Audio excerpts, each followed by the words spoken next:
Well, didn't have the votes there, didn't have the votes in the Supreme Court. Does that mean you plan on fighting this new global tariffs order? Yeah, here's what we got to do. We need to make sure that the president continues to follow the law, right? And obviously, he hasn't done that to date.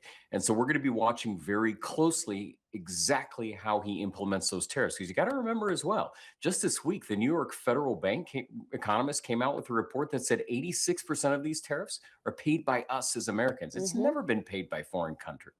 So you better believe we're going to be sitting there watching this really closely, making sure that he's following the law. And when he steps out, we'll find him in court.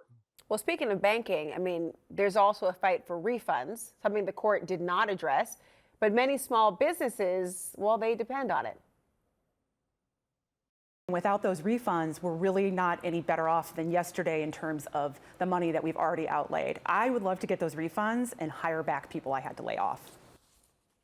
The president says this will go through the courts for years. So how do you get this fixed if these rebates or refunds are on the table or not even dealt with? What's next?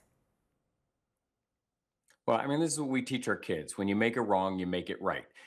This is a president that knew from the get go that it was highly likely what he was doing is unconstitutional, and he was unlawfully taking money out of the pockets of Americans. He has a responsibility and obligation to refund that money. Now, what I find incredibly interesting, the federal government under Trump sent papers to the court with signed documents saying, hey, we want to stay the lower court's opinions. These rulings that are going against us, we want to pause those. And the reason we're okay pausing them is we're going to be willing to pay refunds, and we will pay those with interest.